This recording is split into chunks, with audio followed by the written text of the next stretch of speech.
સમાજમાં કે સત્તામાં રહીને સમાજ સેવા સાથે દેશ સેવા કરવાના ધ્યેયને ખરા અર્થમાં સાર્થક સાબિત કર્યો હોય તો તે છે રાજ્યના પૂર્વ મંત્રી બાવકુ ઉદ્ધાડ। 7 વાર ચૂંટણીઓ લડીને 6 વાર વિજય બનીને ચેરમેનથી લઈને મંત્રી સુધી રાજ્યની સેવા કરવાનો અવસર પ્રાપ્ત કરી ચૂકેલા પૂર્વ મંત્રી બાવકુ ઉદ્ધાડ દ્વારા પ્રસિદ્ધ ખોડલધામ ટ્રસ્ટને 61 વીઘા જમીન દાનમાં અર્પણ કરી હતી। ખોડલધામ ટ્રસ્ટને 61 વીઘા જમીન બાબરાની નાની કુંડલ નજીક આવેલી 61 વીઘા જમીન ખોડલધામ ટ્રસ્ટને અર્પણ કરાઈ હતી। ખોડલધામ નજીકની જગ્યા ફોરેસ્ટ વિભાગની હતી, જે ખોડલધામને આરોગ્ય, કૃષિ અને રમતગમત ક્ષેત્ર માટે જોઈતી હતી, જે સામે જમીન ફોરેસ્ટ વિભાગને આપવી પડે તેમ હોવાથી બાબરાના નાની કુંડલ નજીક બાવકુ ઉદ્ધાડની જમીન ખોડલધામને દાન કરીને તેમાં કેન્સર હોસ્પિટલ, રિસર્ચ સેન્ટર અને કૃષિ સંશોધન કેન્દ્ર અને રમતગમત ક્ષેત્રનું મેદાન બનાવીને રાજ્યના યુવાનોનું દેશ ક્ષેત્રે ઉત્કૃષ્ટ પ્રદર્શન થાય તેવા ખેલાડીઓ બહાર આવે માટે ખોડલધામને જમીન અર્પણ કરાઈ હતી। ત્યારે એકવાર પાટીદાર અગ્રણી નરેશ પટેલના એક કોલ પર બાબરાના નાની કુંડળ ખાતેની 61 વીઘા જમીન જે 2 કરોડ રૂપિયાની થાય તે દાનમાં આપીને દાનવીર બાવકુ ઉદ્ધાડ બન્યા હતા ને ખોડલધામમાં નરેશ પટેલ, ગોપાલ સમારડીએ બાવકુ ઉદ્ધાડનું સન્માન કર્યું હતું। ખોડલધામ ટ્રસ્ટ માટે જમીન અર્પણ કરીને આરોગ્ય અને ખેતીલક્ષી સુવિધાઓ મળે તેવા ધ્યેયને ખરા અર્થમાં સાર્થક સાબિત બાવકુ ઉદ્ધાડે કર્યો હતો। રિપોર્ટર રાજુ કારિયા, વડિયા। સર, આપણે ખોડલધામમાં 61 વીઘા જમીન જે દાનમાં આપી છે, તમને વિચાર આવ્યો? કેવી રીતે આવ્યો વિચાર? અને અમુક લોકો અત્યારે જરા જમીનો માટે પણ માથાકૂટ કરતા હોય છે, તમે 61 વીઘા જમીન આ ખોડલધામને અર્પણ કરી છે દાન, વિગત આપો।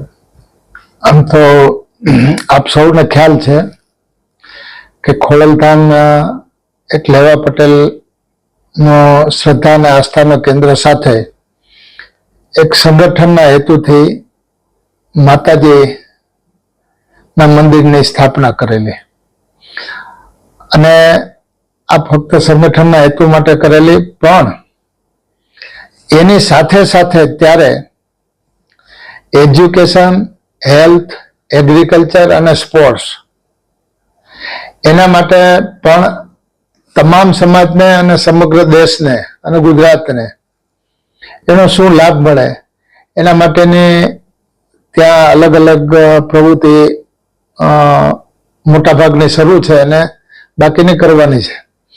અને ખાસ કરીને હમણાં રાજકોટમાં 250 કરોડના ખર્ચે એક કેન્સર હોસ્પિટલ અને રિસર્ચ સેન્ટર પણ ત્યાં ઊભું થઈ રહ્યું છે, અને એમાં દેશની નામાંકિત હોસ્પિટલ ટાટા મેમોરિયલની સાથે ટાઈપ કરી અને આ કેન્સરની હોસ્પિટલ અને રિસર્ચ સેન્ટર ત્યાં થઈ રહ્યું છે।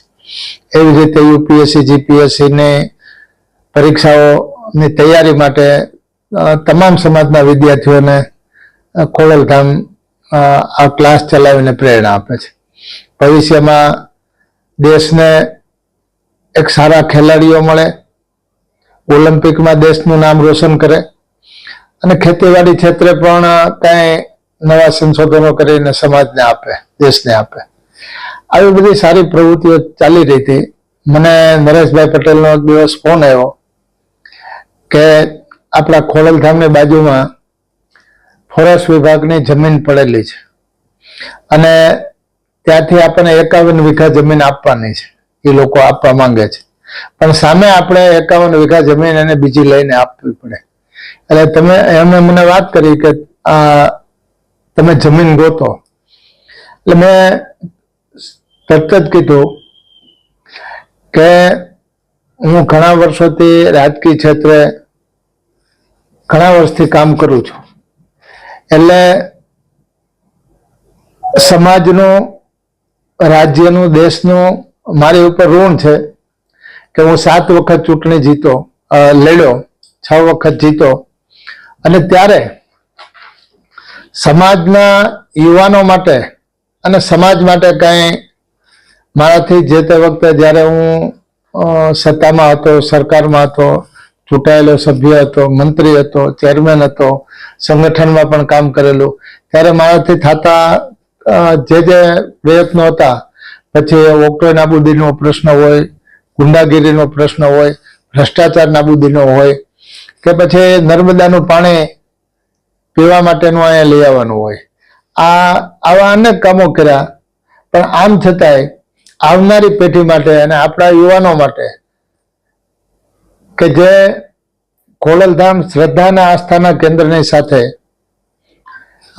તમામ સમાજના માટે, દેશ માટે અને રાજ્ય માટે જે હેલ્થ, સ્પોર્ટ્સ અને એગ્રીકલ્ચર અને એજ્યુકેશન બાબતનું જે કામ કરી રહી છે સંસ્થા, એટલે મને એમ થયું કે મારે સમાજ માટે, આવનારી પેઢી માટે, યુવાનો માટે જો આવી સરસ સંસ્થા કામ કરી રહી હોય અને નરેશભાઈ પોતાનો સમય એમાં પૂરેપૂરો ફાળવી અને એક ઉમદા કાર્ય કરી રહ્યા હોય, તો મારી ફરજ અને કર્તવ્ય છે કે મને સમાજે એક રાજકીય ક્ષેત્રે મને જે જવાબદારી સોંપી અને મોટો બનાવ્યો કર્યો છે, તો મારે એના ઋણ ચૂકવવા માટે મારી પાસે કાંઈ છે એ અંતે તો આપણે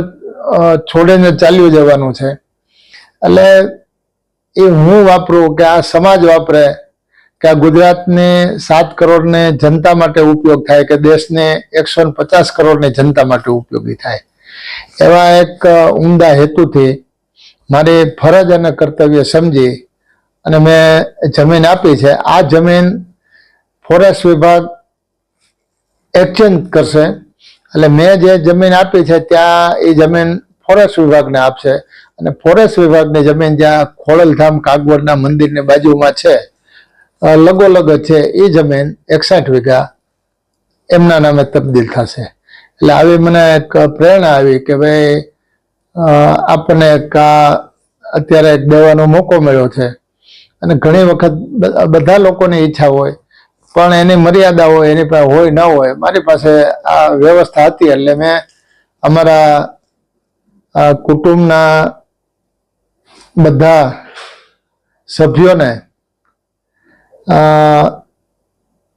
મંજૂરીની અપેક્ષાએ પૂછ્યા વગર મેં આ જમીન ખોડલધામને અર્પણ કરી આપી હતી. અને પછી ત્યાર પછી અમારા ઘરના તમામ સભ્યો ખૂબ ખુશી થયા કે ના ના, બહુ સારું કામ થયું, આપણે આપ્યું છે, યોગ્ય નિર્ણય લીધો છે. ખૂબ આનંદ થયો બધાને.